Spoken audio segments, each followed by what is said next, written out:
बिस्मिल्लाहिर्रहमानिर्रहीम। अस्सलामु अलैकुम वरहमतुल्लाहि वबरकातुहू। मजलिस इत्तेहादुल मुस्लिमीन के शरीक मोतमद और रुकन असम्बली मोहतरम जनाब अहमद पाशा कादरी साहब, मजलिस इत्तेहादुल मुस्लिमीन के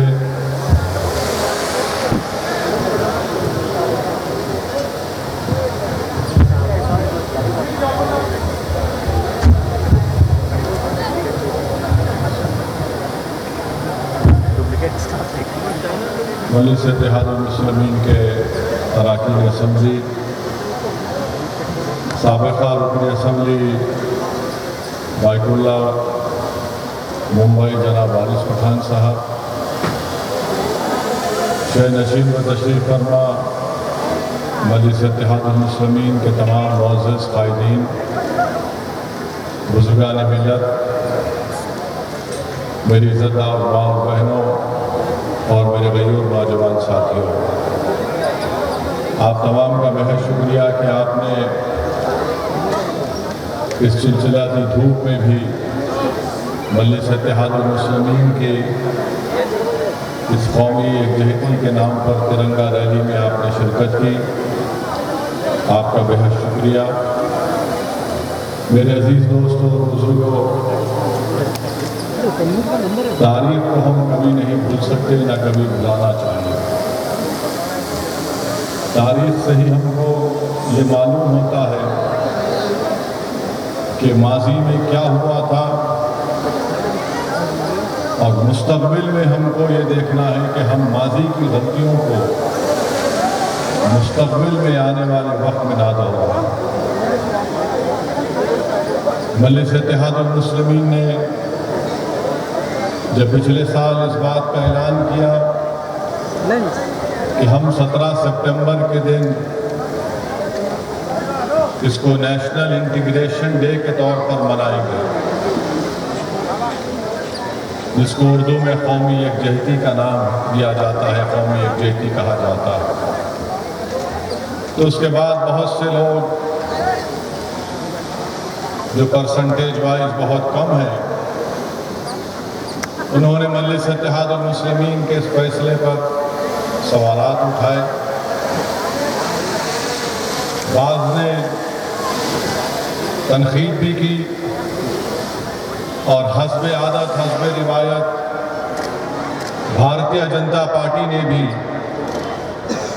उन्हीं की ज़बान में बातचीत की और कहा कि मजलिस इत्तेहादुल मुस्लिमीन किस बुनियाद पर 17 सितंबर के दिन नेशनल इंटीग्रेशन डे या कौमी यकजहती का दिन कैसे मना सकती है। तो सबसे पहली बात तो ये है कि हैदराबाद एक आज़ाद रियासत थी, आप जानते हैं, और आज़ाद रियासत के हुक्मरान सल्तनत आसिफिया के निज़ाम हुआ करते थे। मुल्क को आज़ादी मिली, स्टैंड स्टिल एग्रीमेंट हुआ, उसके बाद पुलिस एक्शन हुआ।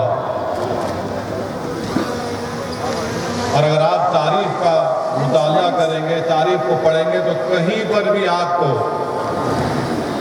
आरएसएस या जनसंघ या ये संघ परिवार के लोगों का कोई रोल हैदराबाद के उस वक्त की लड़ाई में इनका नजर नहीं आता। हैदराबाद एक बहुत बड़ी रियासत थी, ये मौजूदा तेलंगाना के साथ साथ औरंगाबाद तक निज़ाम की हुकूमत थी। उस वक्त की ये रियासत थी, बहुत बड़ी रियासत थी, बिदर उसमें शामिल था, मगर आरएसएस कहीं पर नजर नहीं आती आपको। बीजेपी तो खैर अब बाद की पैदाइश है,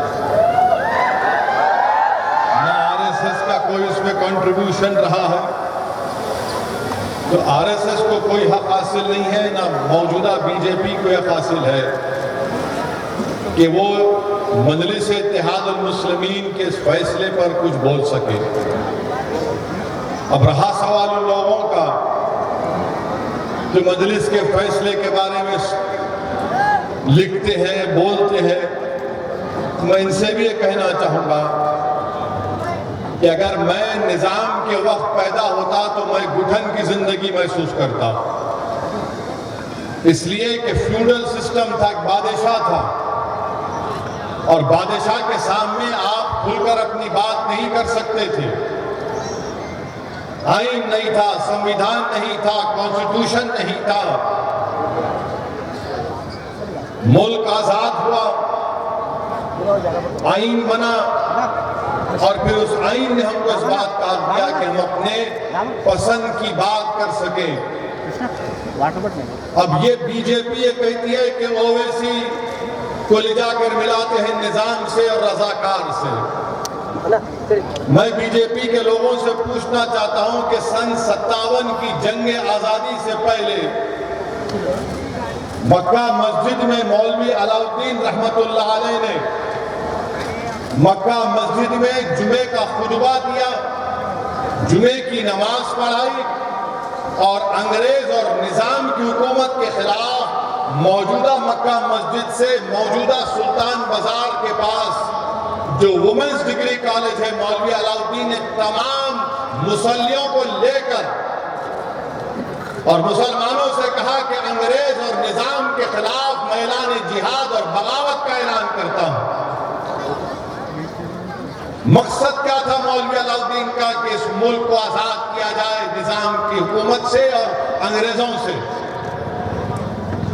तो उस वक्त भी भारत का, हिंदुस्तान का तस्वुर मौलवी अलाउद्दीन के दिलो दिमाग में था, हमारे बुजुर्गों के दिलो दिमाग में था।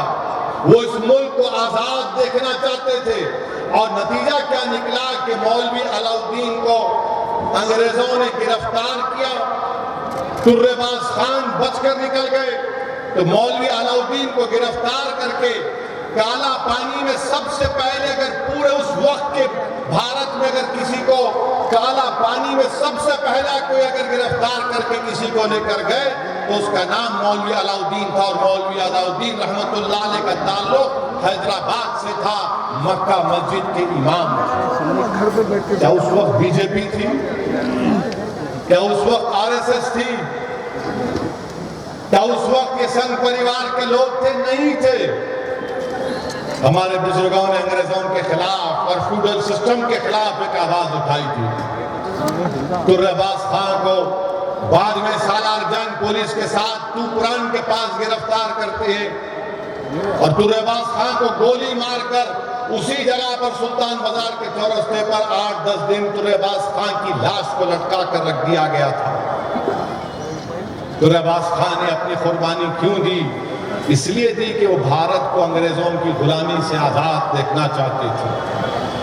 तो ये इनका जवाब। अब दूसरे लोग जो बार बार मजलिस पर सवाल करते हैं, मैं उनसे पूछना चाहता हूं, क्या तुमको भारत का आईन पसंद है या तुमको फ्यूडल सिस्टम पसंद था? मुझे भारत का आईन पसंद है और रहेगा। इसलिए मजलिस इत्तेहादुल मुस्लिमीन पर तनकीद करना, मजलिस इत्तेहादुल मुस्लिमीन के ताल्लुक से सवालात उठाना और फिर ये बोलना निजाम, अरे भाई निजाम की हुकूमत में हिंदू भी मिनिस्टर थे, जमींदार थे, दुर्राज थे, कौन थे ये लोग फिर? मगर अजीज दोस्तों और बुजुर्गों, हैदराबाद का इंटीग्रेशन आसानी से और बगैर खूनरेजी से हो सकता था, मगर गलती किसकी थी? उस वक्त के हुक्मरानों की गलती थी। उस वक्त के हुक्मरानों की गलती की वजह से रियासत हैदराबाद में जो पुलिस एक्शन हुआ, मैं नहीं, काजी अब्दुल गफ्फार और पंडित सुंदर लाल की रिपोर्ट है। पंडित सुंदर लाल गांधीयन थे। काजी अब्दुल गफ्फार उस वक्त की जो भी मजलिस थी उस वक्त उसके कट्टर खिलाफ थे। यूनुस सलीम साहब थे। इन तीनों ने जाकर मौलाना अबुल कलाम आजाद से कहा कि रियासत हैदराबाद में पुलिस एक्शन के नाम पर खून की होली खेली गई है। मौलाना अबुल कलाम आजाद ने नेहरू को कहा, नेहरू ने पंडित काजी अब्दुल गफ्फार और पंडित सुंदरलाल को हैदराबाद रियासत में रवाना किया और उस वक्त रियासत हैदराबाद में कोई बाहर का आदमी दाखिल नहीं हो सकता था। काजी अब्दुल गफ्फार और पंडित सुंदरलाल ने मिलिट्री में था, ये पूरा इलाका मिलिट्री की हिरासत में था। रियासत हैदराबाद के कोने कोने का उन्होंने दौरा किया और पंडित सुंदरलाल ने अपनी रिपोर्ट में लिखा, जो आज भी दुनिया में अगर आप देखना चाहेंगे तो दस्तयाब है।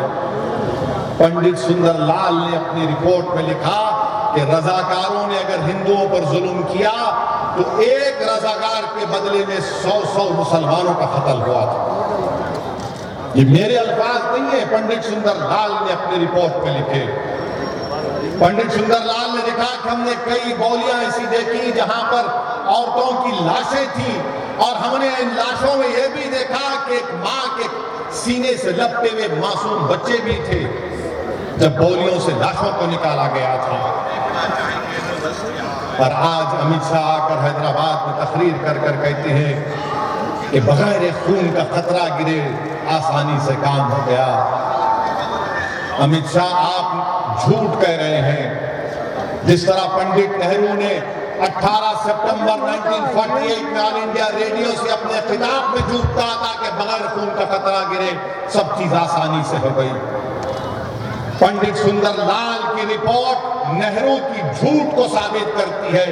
पंडित सुंदरलाल की रिपोर्ट मौजूदा होम मिनिस्टर अमित शाह के झूठ को साबित करती है। ये रिपोर्ट कभी पढ़ने का मौका मिला नौजवानों तो पढ़ो, तारीख को पढ़ो नौजवानों, ताकि मुस्तकबिल में हम अपनी आने वाली नस्लों के लिए अच्छा फैसला कर सके। पंडित सुंदरलाल की रिपोर्ट है और पंडित सुंदरलाल की रिपोर्ट में यह भी लिखा गया है कि हिंदू जुलाहों ने, हिंदू बुनकरों ने अपने मुस्लिम बुनकरों की जानें बचाई। पंडित सुंदरलाल ने अपनी रिपोर्ट में यह भी लिखा कि कई मुस्लिम खवातीन को जिनको घरों में अगियार लेकर चले गए थे तो हमारे हिंदू भाई जाकर उन मुस्लिम बहनों को, बीवियों को लेकर आकर उनके घरों को रवाना किए। तो पंडित सुंदरलाल की रिपोर्ट को इस तरह भी पढ़ना पड़ेगा, देखना पड़ेगा।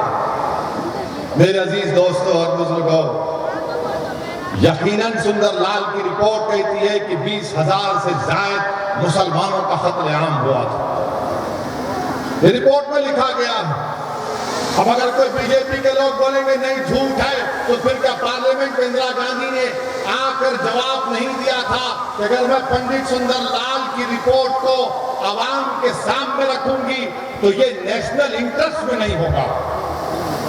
इंदिरा गांधी ने लोकसभा की फ्लोर पर आकर कहा था और क्यों कहा था कि यूनुस साहब एक मैगजीन को इंटरव्यू में उसका जिक्र किए थे पंडित सुंदरलाल का। हाँ, ये बात सच है कि सरदार पटेल ने सुंदरलाल की रिपोर्ट को नहीं माना और कहा कि आपने कैसा लिखा, ये सब बातें मैं इसको नहीं मानता। मगर सुंदरलाल ने और काजी अब्दुल गफ्फार ने अपनी फाइंडिंग्स में, बल्कि एक बड़ी रिपोर्ट है, मेरे पास इतना वक्त नहीं है कि उन तमाम बातों को आपके सामने रख सकूं। मेरे अजीज दोस्तों और बुजुर्गों, यकीनन निजाम के कंट्रीब्यूशन को कोई डिनाई नहीं कर सकता, मगर फ्यूडल सिस्टम था, बादशाह था, जमहूरियत नहीं थी।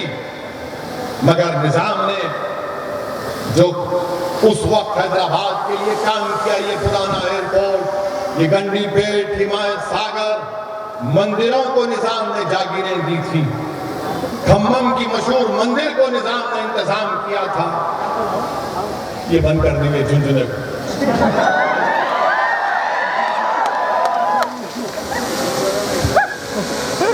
आर्ट्स कॉलेज निजाम ने बनाया, निम्स हॉस्पिटल निजाम ने बनाया, उस्मानिया हॉस्पिटल, हाईकोर्ट की बिल्डिंग, पत्थरगट्टी।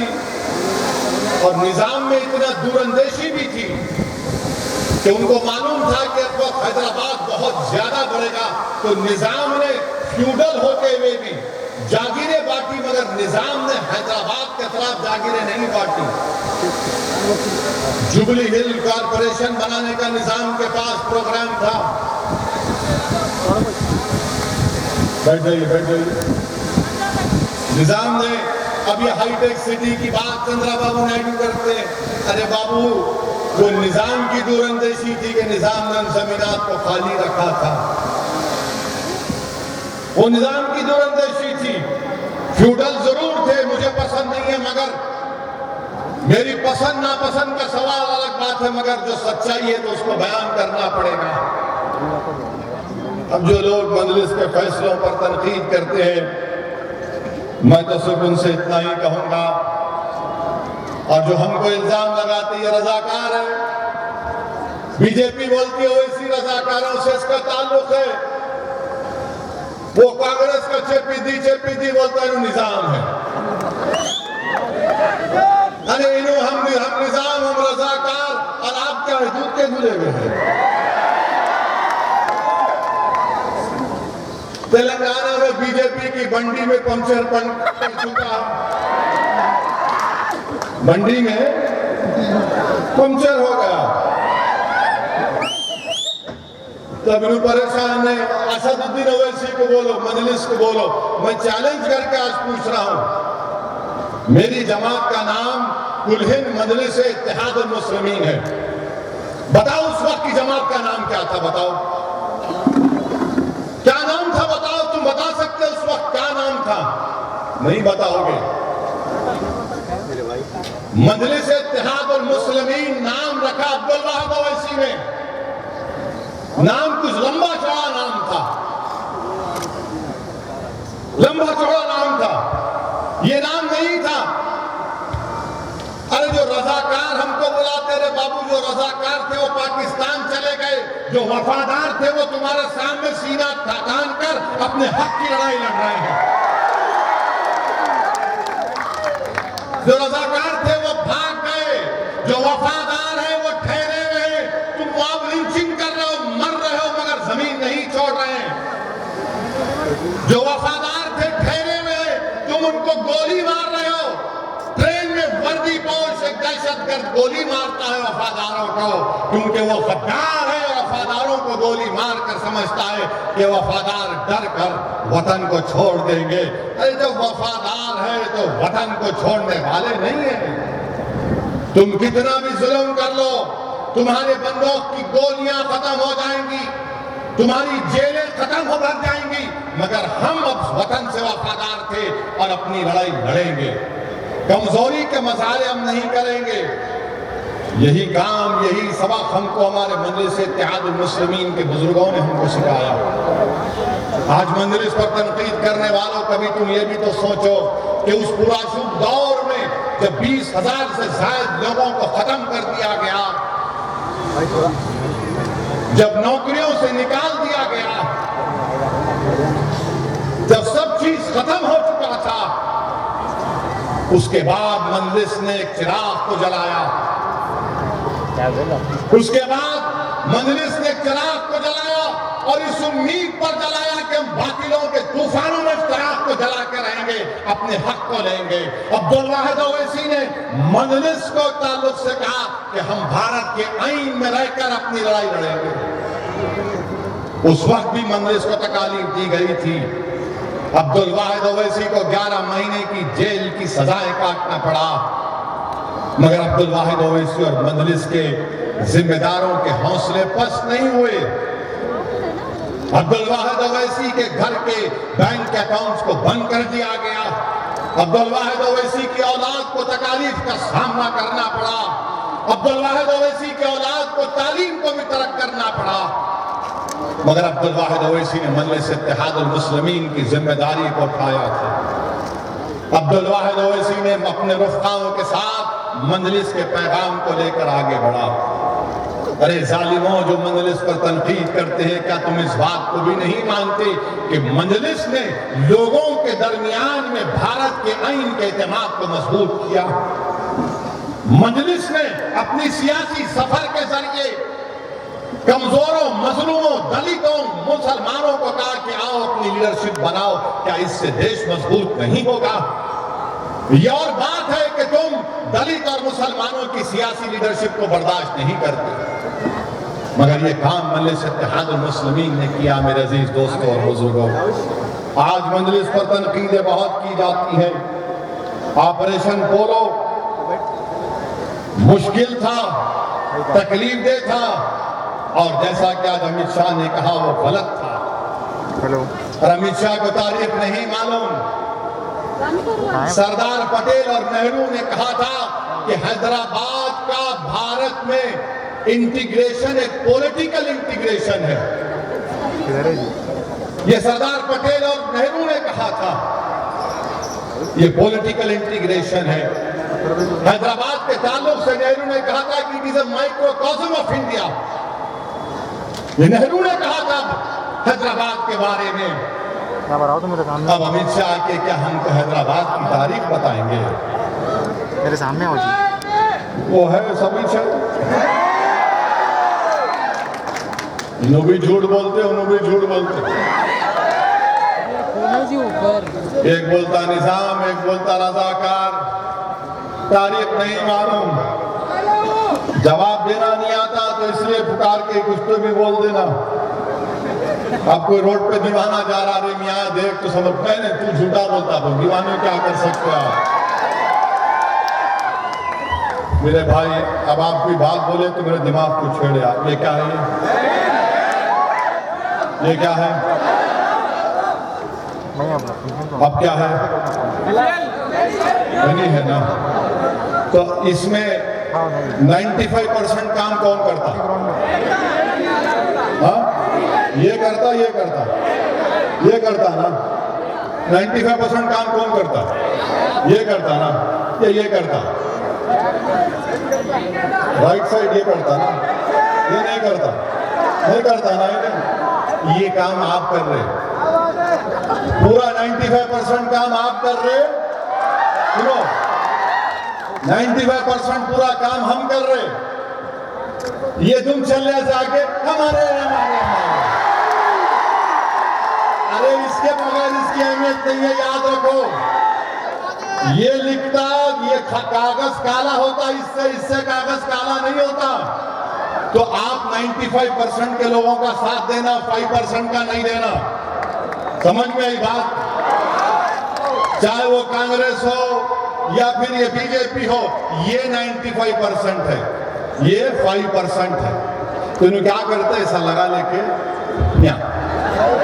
अच्छा, जब यहां लगाते तो इन्हें अंदर छुप जाता। दिखता क्या? यही दिखता। तो आपसे मैं क्या बोल रहा हूं, ये भी आप बन जाओ। ये तो है, ये भी आप बनो। ये जब होगा ना मजलिस, आपकी आवाज और ताकत बन जाएंगी पूरी भारत में। तो पूरी तकलीफ हम उठाते, मेहनत हम करते, इनके परदादा से लेकर अब तक इनको ही साथ दिए। मुल्क आजाद होकर 75 साल से ज्यादा हो गया।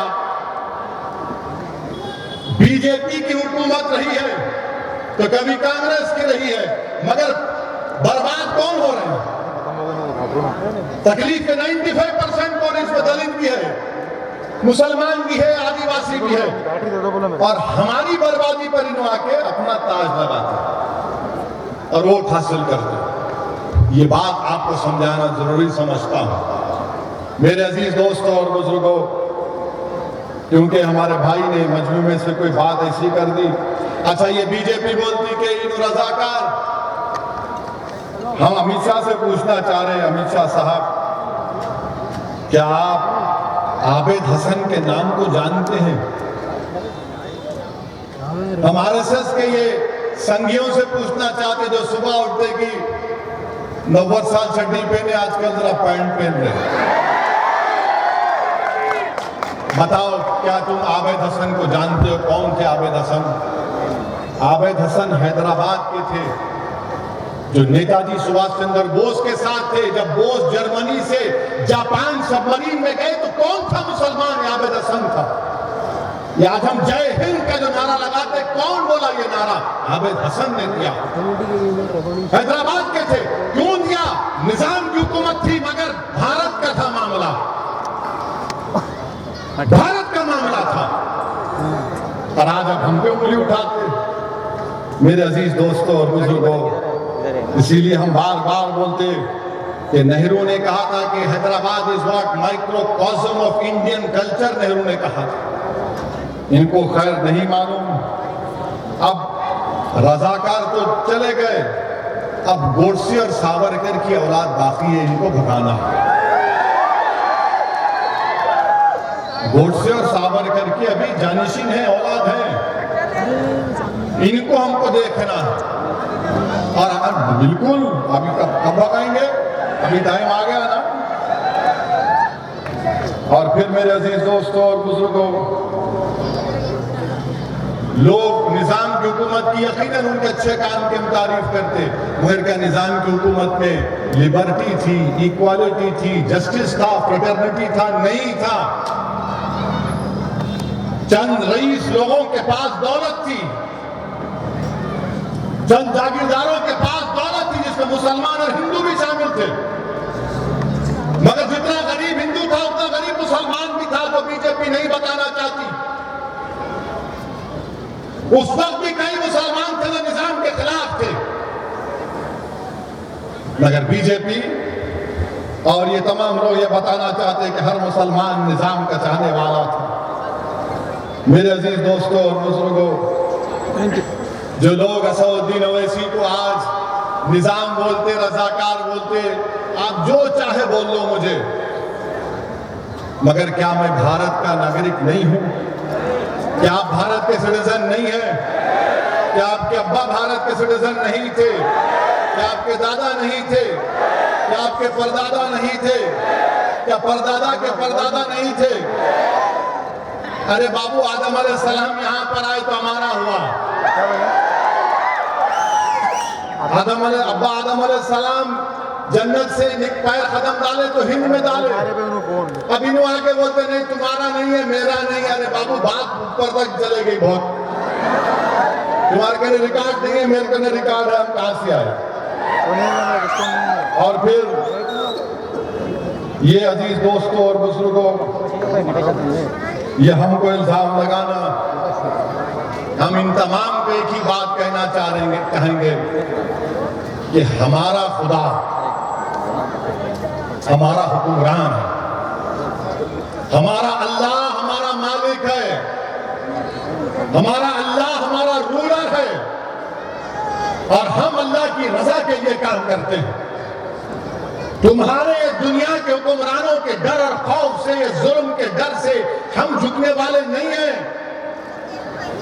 जब पुलिस सेक्शन में 20,000 लोगों का कत्लेआम हुआ, जब बौलियों में माओ ने अपने कमसिन बच्चों को लेकर अपनी इज्जत बचाने के लिए अपनी जानों को गंवा दिया, हम उनके वारिस हैं जिन्होंने खौफ को अपने करीब आने नहीं दिया। वो हमारी नजर में आज जो जिंदा है और कल भी रहेंगे। मेरे अजीज दोस्तों और बुजुर्गों, ये तारीख को आपको पढ़ना पड़ेगा। काश ये नौजवान अपना वक्त निकालकर थोड़ा सा किताब को खोलकर अगर ये पढ़ लेते तो उनको अंदाजा होता कि पुलिस सेक्शन क्या था, तारीख क्या थी, और मुस्तकबिल में हमको इस तमाम चीजों को देखकर अपने फैसले करना पड़ेगा। और हमारे पीछे हम देख रहे हैं हरियाणा नूह में 450 घर को, बिल्डिंगों को, मेडिकल शॉप को बीजेपी ने तोड़ दिया बगैर नोटिस दिए, बगैर ड्यू प्रोसेस को फॉलो करे। और देश के वजीर आजम कहते हैं सबका साथ, सबका विकास, सबका विश्वास। नूह में लोग हजारों की तादाद में बेघर हो चुके हैं। अगर आप उनकी मदद नहीं कर सकते तो कम से कम उनके लिए दुआ तो कर सकते हैं आप। आज चिलचिलाती धूप में आप खड़े हैं, पिछले 1-1.5 घंटे से आप तकलीफ महसूस कर रहे हैं, मगर अपने दिलों पर जोर डालकर सोचो कि अगर तुम्हारे सरों से तुम्हारा घर लूट लिया जाता, तुम्हारे सर से तुम्हारे घर का छत छीन लिया जाए और तुम पिछले 2 महीने से इस आसमान के नीचे अपनी औलाद के साथ, अपने बुजुर्गों के साथ बेघर हो चुके, तो क्या गुजरती आपको? उस नूह के लोगों के बारे में सोचो जो हरियाणा में इनको बेघर कर दिया गया। थोड़ी देर के लिए अपने कलेजों पर जोर डालो। जो ये कांग्रेस और बीजेपी मजलिस को रज़ाकार और निजाम कहती है, ट्रेन में जब उस वर्दीपोश दहशतगर्द आतंकवादी ने नाम पूछकर, चेहरे पर दाढ़ी देखकर गोलियां चला रहा था, मैं उस मंजर को देखा, बार बार देखता हूं तो यकीन नहीं आता कि मैं क्या देख रहा हूं। जब वो नाम पूछकर गोली मार रहा था तो कोई एक मर्द का बच्चा नहीं उठा, 10-12 लोग उठकर उसको कुछ बोलते, उसके पास से हथियार छीन लेते। सब इत्मीनान से बैठे हुए हैं। क्यों बैठे हुए हैं? क्योंकि मेरे चेहरे पे दाढ़ी नहीं है। ये फिरका परस्ती है, ये फिरका परस्ती है कि इनको मालूम कि ये दाढ़ी वाले को, टोपी पहनने वाले को मारेगा। अगर आज मुझे रज़ाकार और निजाम कहते हैं, क्यों कहते हैं? क्योंकि मेरे चेहरे पर दाढ़ी है, मेरे सर पर टोपी है और मैं मजलूमों की लड़ाई लड़ता हूं। तो इसीलिए इल्जाम लगा दो या मौका मिला तो गोली मार दो इन लोगों को। मेरे अजीज दोस्तों और बुजुर्गों, हमारे मुल्क के वजीर आजम ने उस ट्रेन में जिस दहशतगर्द ने आतंकवाद के नंगे मुजाहरे किए, दहशतगर्दी की, वजीर आजम ने अपने मुंह से उसका कंडेमनेशन नहीं किया। और जब वही शख्स आपके कहां बाजार घाट पे रहने वाला, ये बैटरी लाइन के रहने वाले थे, अकबरुद्दीन ओवैसी ने तेलंगाना के असेंबली में इसको मसले को उठाया। एक्स ग्रेशिया की तरफ एक्स ग्रेशिया एक्स ग्रेशिया दिलाया गया। मंजलिस ने अपने तरफ से उनको एक्स ग्रेशिया दिया। उस बेवा को गवर्नमेंट ने नौकरी दी मंजलिस की नुमाइंदगी पर, और फिर मंजलिस की नुमाइंदगी पर चंद्रशेखर राव चीफ मिनिस्टर ने 2 BHK का घर उनको दिलाया। आप हमको गाली देते हैं ना, राजस्थान में आपकी हुकूमत है, दिलाना था। बिहार में आपकी हुकूमत है, दिलाना था। वो मरने वाले बिहार के भी थे, राजस्थान में भी थे। नहीं, वहां कुछ नहीं करेंगे। मजलिस क्या करेगा? मजलिस ने किया ना प्यारे, तुम भी कर लेते कुछ बिहार में। तुम्हारे नीतीश को बोलते, तुम्हारे वो गहलोत को बोलते कि कुछ करो, नहीं करेंगे। और फिरका परस्त मैं हूं, निजाम मैं हूं, रजाकार मैं हूं। अरे मैं इनका मेरा ताल्लुक नहीं है, मगर यकीनन तुम गोडसे और सावरकर के जानशीन हो। अगर तुम में गांधी से मोहब्बत होती, इक्वालिटी के से तुमको सम्मान होता है, समझ होती, तो तुम ये काम नहीं करते। मेरे अजीज दोस्तों और बुजुर्गों, हमारे वजीर आजम तो मुंह खोलते ही नहीं है। जुनैद नसीर को जिंदा जला दिया गया। हरियाणा में बीजेपी की सरकार है। जुनैद नसीर के घर को राजस्थान में कौन मिलने जाता है? कांग्रेस का अशोक गहलोत ने असदुद्दीन ओवैसी हैदराबाद से जाकर मुलाकात करता। और मैं आपको बता रहा हूं कि जब मैं वहां पर गया नसीर के घर को, तो मुझे जानकर तकलीफ हुई कि मरने वाले के 5 बच्चे थे और मरने वाले के ऊपर उसके बड़ा भाई जो नीम पागल है, उसके 6 बच्चों की भी जिम्मेदारी थी। वहां पर कांग्रेस की हुकूमत ने एक्सग्रेशिया क्या दिया? 5 लाख। कन्हैया लाल का कत्ल, वो टेलर था कन्हैया लाल, उसको दहशतगर्दों ने उसको मार दिया। तो बीजेपी, वहां कांग्रेस की हुकूमत ने 50 लाख दिए कन्हैया लाल की फैमिली को। अच्छा किया। वही 50 लाख जुनैद नसीर को भी देते आप। नहीं कर सकते आप। मगर मैं निजाम हूं, मैं रजाकार हूं, क्योंकि सर पे टोपी है, नाम मुसलमान है। मेरे अजीज दोस्तों और बुजुर्गों, ये मजलिस इत्तेहादुल मुस्लिमीन का सियासी सफर का कंट्रीब्यूशन रहा कि आज 200 से ज्यादा तेलंगाना में स्कूल है। टेमरिस के करीब 70-80 हजार के करीब बच्चे और बच्चियां तालीम के जेवर से आरास्ता हो रही है। नीट क्वालिफाई करके गवर्नमेंट मेडिकल कॉलेज में हमारे बच्चे और बच्चे एडमिशन ले रहे हैं। चंद्रायन गुप्ता के टेमरिस के स्कूल में हमारा एक बच्चा हिंदू भाई का बेटा वो क्वालिफाई हुआ। मैंने उसको भी बुलाया और मुसलमानों को भी बुला कर कहा कि लो मजलिस तुमको 1-1 लाख रुपए देती, अपनी तालीम को जारी रखो। आप भी करना था ना? नहीं, मजलिस को गाली देंगे, बीजेपी भी मजलिस को गाली, कांग्रेस भी मजलिस को गाली। इन दोनों के लिए मजलिस तकलीफ का बाइस बनी हुई है। मेरे अजीज दोस्तों और बुजुर्गों, मजलिस इत्तेहादुल मुस्लिमीन को हमारे बुजुर्गों ने अपने खून पसीनों से सींचा। इस राह में हमारे बुजुर्गों ने बड़े मसाइब और मुश्किलात को उठाया और इंशाअल्लाह ताला मुस्तकबिल में भी हम मसाइब और मुश्किलात को उठाएंगे। मगर मजलिस पर तनकीद करना, मजलिस पर इल्जाम लगाना कोई नई बात नहीं है। अब्दुल वाहिद ओवैसी पर भी इल्जाम लगा था, मगर अब्दुल वाहिद ओवैसी ने लड़कर दारुस्सलाम का मुकदमा जीता। दारुस्सलाम आज आपका है, मेरा नहीं है। दारुस्सलाम सुबह क़यामत तक अवाम का रहेगा। सालारे मिल्लत ने अपनी सियासी हिकमत के जरिए, अपनी दूरअंदेशी के जरिए मेडिकल इंजीनियरिंग कॉलेज का क़याम अमल में लाया। ये आपका है, मेरा नहीं है।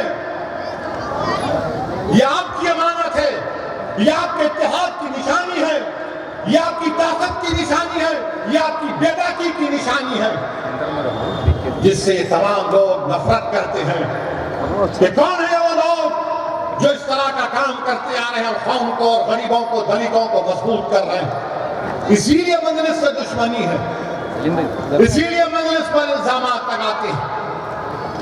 अब यकीनन इलेक्शन आ रहा है तो बड़े बड़े लोग आ रहे हैं, बड़े बड़े इनके लीडर नेता आ रहे हैं और जो कोई भी आ रहा है बोल रहा नहीं हम तो छोड़ेंगे नहीं असद को, हम ऐसा कर देंगे, हम वैसा कर देंगे।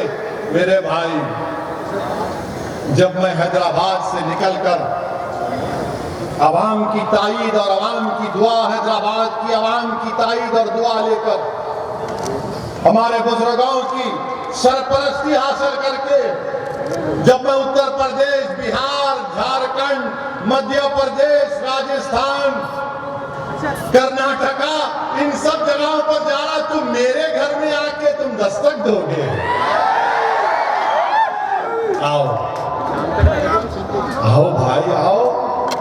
जब मैं इतनी दूर जाकर संविधान और बाबा साहेब अम्बेडकर का नाम लेता हूं तो आप भी आओ, कौन रोक रहा आपको?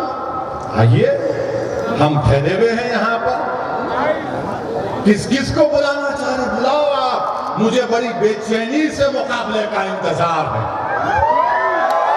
जब हम दूर दूर मुकामात पर जाकर मुकाबला करते हैं, जब हमारी गाड़ी पर गोलियां चलाई गई तब भी हम पीछे नहीं हटे, तो तुम्हारे झूठे इल्जामात हमारे पैरों की धूल पे कुछ नहीं कर सकते। सुनिए मेरे अजीज दोस्तों और बुजुर्गों, मैं तो इंतजार कर रहा हूं कि इलेक्शन का मुगल बच जाए। अब नहीं मालूम, मुख्तलिफ कयासारियां हैं कि प्राइम मिनिस्टर मिला के कराते या नहीं मिलके करते, नहीं मालूम। ये प्राइम मिनिस्टर मिलके कोई काम कर ही नहीं सकते, वो अकेले ही रहते हो, मिलके नहीं होता, अकेले ही होता। अब कब होता नहीं मालूम, जब भी होता हम तैयार हैं। हम तैयार हैं क्योंकि मजलिस इलेक्शन की तैयारी नहीं करती, मजलिस इलेक्शन के नतीजे के बाद से अवाम की काम करती है, अवाम का काम करती है। दारुस्सलाम में हफ्ते में 6 दिन कोई भी दारुस्सलाम को आकर, चाहे हमारा हिंदू भाई हो, दलित हो, हमारी बहनें हो, कोई भी आकर हमसे काम लेता है। ये दूसरी पार्टी इसको इलेक्शन मोमेंटम में आना पड़ता। हमारी गाड़ी इलेक्शन के बाद से हमेशा first gear, second gear, third gear में, टॉप गियर में चलती रही थी।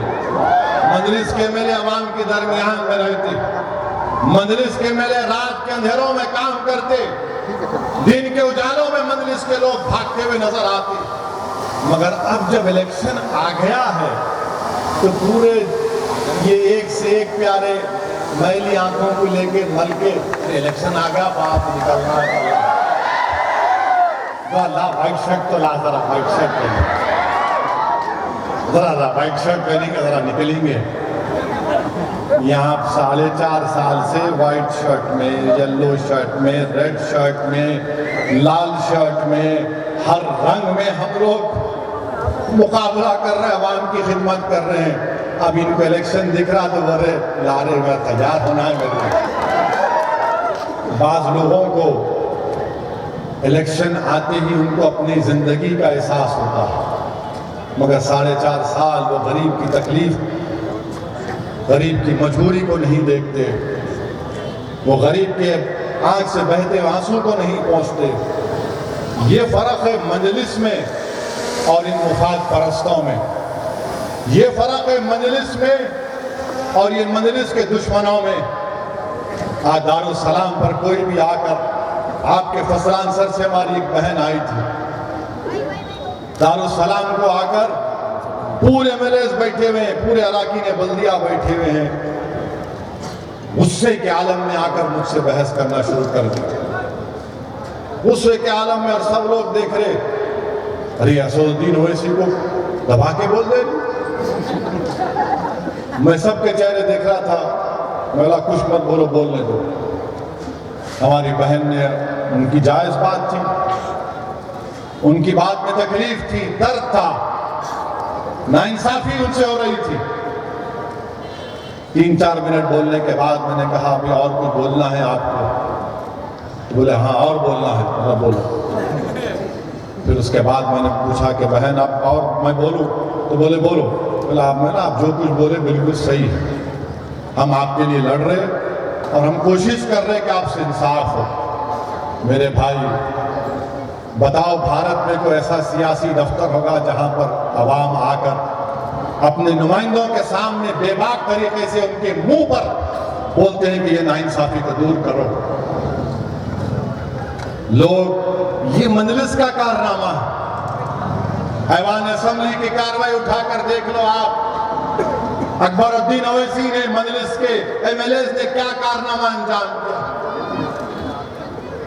लोग बोलते हैं कि जिंदों के लिए भी काम कर रहा मजलिस, जो लोग इस दुनिया के छोड़ के जा रहे हैं उनके लिए भी काम कर रही है। आज मजलिस की नुमाइंदगी पर चीफ मिनिस्टर के चंद्रशेखर राव ने 100 एकड़ जमीन हैदराबाद से 50 किलोमीटर दूर में 5 या 6 मुख्तलिफ मुकामात पर दी है।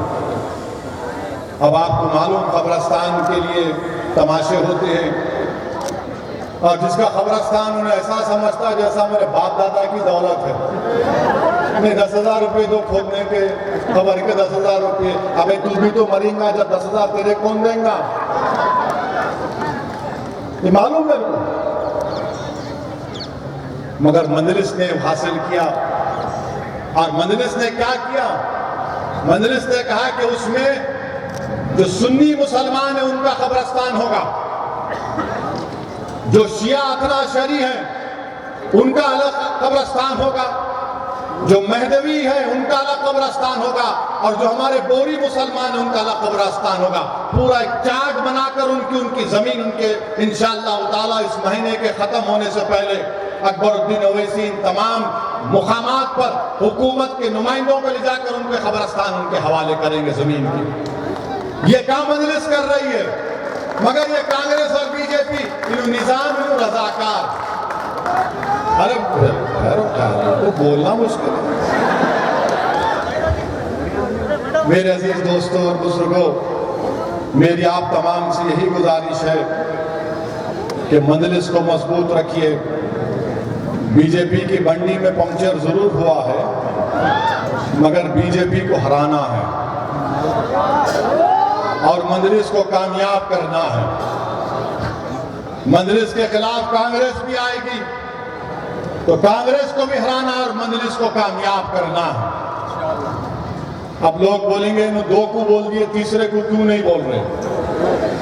तो तीसरे के ताल्लुक से मैं यही कहूंगा कि नए मामू से नकटे मामू अच्छे हैं, और मामू जो है काम तो करे काम, और काम करने की वजह यह है क्या, हम भी है। काम करने की वजह क्या है, समझ गए ना? 95 पे आउट नहीं होना, 100 मार के जाना। तो 95 है बोल के उन्होंने पुराने मामू बोले नको, ये 95 को मुश्किल हो जाता था, मगर वो हमारे मामू जो है, चिचा जो है, अब हमारे लोग मीम्स बनाएंगे इसके बाद, ऐसा बोले ऐसा बनाओ, अच्छा दिखता मेरे को भी। तुम मेरी गाली देके बनाओ, मगर मेरे को फ्री पब्लिसिटी मिलती ना प्यारे। मेरे को मालूम कि बगैर मेरे को गाली दिए तुम्हारा नाम नहीं होता,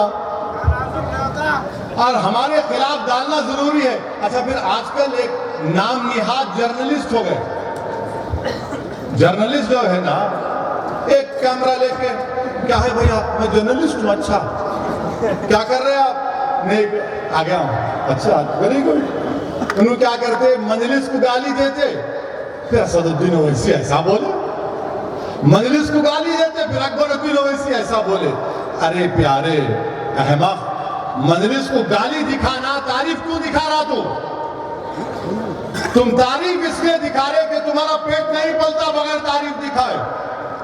ये पूरे के पूरे चंदाखोर हैं, जो चंदा लेकर धोखा देते हैं। और मैं इन चंदा लेने वालों से इतना कहूंगा कि लो, तुम्हारा पेट पल रहा है, पालो, मगर खबरदार, अगर तुम पुराने शहर की खवातीन को बदनाम करोगे, तुम अगर हमारी माँ और बहनों को बदनाम करोगे, तुम्हारे नाम निहाद सर्वों की बुनियाद पर, तो तुम्हारा सर्वे होगा इंशाअल्लाह, याद रखो। फिर मैं जानता हूं तुम्हारा सर्वे कैसा करना, मैं जानता हूं तुम्हारा सर्वे कैसा करना। अरे तुम अपना पेट पालने के लिए हमारी पुराने शहर की माँ और बहनों को बदनाम कर, तो शर्म आनी चाहिए तुम लोगों को। अरे मजलिस को बदनाम करो, लिखो मजलिस के खिलाफ, मगर खबरदार हमारे माँ और बहनों के घरों पर नहीं जाना, चाहे हमारी बहन हिंदू हो या मुसलमान हो या दलित हो। तुम अपनी पेट को पालने के लिए हमारी खवातीन को बदनाम करते हो। अफसोसनाक बात, इतनी ज्यादा बेशर्मी हो गई इन लोगों को, ये इस हद तक पहुंच चुके हैं। बहरहाल मेरे अजीज दोस्तों और बुजुर्गों, मैं चिचा की बात कर रहा था, तो बिजली बराबर आ रही, लाइट बराबर आ रही ना, पानी भी है ना, फसाद तो नहीं हुआ, हिंदू मुस्लिम तो नहीं हुआ। एक दीवाना कोशिश करा, दुबई को गया ना, दुबई को, दूसरी जगहों पर नहीं जाते दुबई को, हम ही भी जाते दुबई को। तो ऐसे बहुत से चीजें हैं। तो मेरी आपसे गुजारिश है कि आप मुत्तहिदा तौर पर जहां पर मजलिस के उम्मीदवार रहेंगे, आप मजलिस इत्तेहादुल मुस्लिमीन को कामयाब करिए। और जहां कभी फैसला नहीं हुआ, या बैठने वाले एमएलए को भी नहीं मालूम कि उनको टिकट मिलेगा या नहीं मिलेगा, समझे ना। अब इसके बाद जाहिर है सब परेशान होंगे, ये क्या बोल के जा रहे हैं। मेरे को भी नहीं मालूम कि मैं एमपी का इलेक्शन लड़ूंगा या नहीं लड़ूंगा, ये तो अल्लाह फैसला करने वाला। अल्लाह सुब्हानहू व तआला से आपसे मेरी गुजारिश है कि आप दुआ करो कि अल्लाह मुझसे और मेरे साथ जो जमात के अरकान हैं, जिनसे मैं मशवरा करता हूं, अल्लाह हमको अच्छा फैसले लेने की तौफीक अता फरमाए। आसान काम नहीं है, बहुत मुश्किल काम होता है। अगर ईमानदारी से देखा जाए तो सब हकदार हैं, मगर फैसला लेना है। और दूसरा फैसला ही नहीं हुआ कि मजलिस कहां से लड़ेगी। अभी सबको बेचैनी है, कहां से लड़ रहे, कहां से लड़ रहे, कहां से लड़ रहे। भाई साहब, जहां से लड़ेंगे लड़ेंगे, दिल खोल के लड़ेंगे, बेबाक होके लड़ेंगे, घर को जला के लड़ेंगे और कामयाब करेंगे इंशाअल्लाह ताला हमारे उम्मीदवार। तो मेरे अजीज दोस्तों और बुजुर्गों, इतना ही गुजारिश थी आपसे कि आप मुत्तहिद रहिए, शहर के अमन को बरकरार रखिए। हमारे हिंदू भाइयों का गणेश त्योहार और ईद मिलादुन नबी सल्लल्लाहु अलैहि वसल्लम एक ही दिन पर है। तो मेरी आप तमाम से गुजारिश है कि शहर के अमन को बरकरार रखिए। सियासी लड़ाई होती रहेगी मगर अमन खराब नहीं होना चाहिए। बास ताकतें हैं जो शहर हैदराबाद के, तेलंगाना के अमन के दुश्मन हैं। इन ताकतों को हमको रोकना है अपने वोट से, अपनी सियासी हिकमत अमली से और अपने इत्तेहाद से।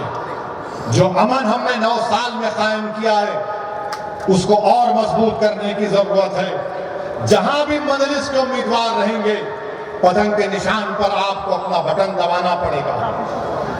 आप दुआ करिए कि अल्लाह मजलिस के इस सियासी सफर को सुबह क़यामत तक अल्लाह जारी और सारी रखे। आप दुआ करिए कि असदुद्दीन ओवैसी जब मर जाएगा, इस जमीन में उसकी हड्डियां गल जाएंगी, तब भी सुबह क़यामत तक ये मजलिस आबाद और शादाब रहे। ये दारुस्सलाम जो हमारा सियासी मरकज है, जिसको हमारे बुजुर्गों ने अपने खून पसीने से हासिल किया, अल्लाह इस मरकज को सुबह क़यामत तक आबाद और शादाब रखे। दुआ करिए कि अल्लाह हमको इतनी ताकत दे कि हम जालिमों से मुकाबला कर सकें, वक्त के फिरौनों को ज़ेर कर सकें और हम हक को कामयाब कर सकें, बातिल को शिकस्त दें और तेलंगाना और हिंदुस्तान में, भारत में हम अमन को मजबूत कर सकें। याद रखो मेरी इस बात को, 95% आप कुर्बानी देते हैं, 95% आप मेहनत करते हैं, तो ताज आपको मिलना चाहिए। ताज आपको मिलना चाहिए उसी वक्त होगा जब आप मजलिस को और मजबूत करेंगे, मजलिस को कामयाब करेंगे और अपने इत्तेहाद को जारी और सारी रखेंगे। आप तमाम का बेहद शुक्रिया कि आप यहाँ पर आए। अच्छा, वो मीडिया वाले बोले वो कश्मीर में दहशतगर्द पाकिस्तान से आके हमारे कर्नल को, मेजर को और एक DYSP को मार दिए। ये हमारे प्राइम मिनिस्टर खामोश बैठे हुए, क्या कर रहे हैं? सो रहे, मैं मालूम सो रहे।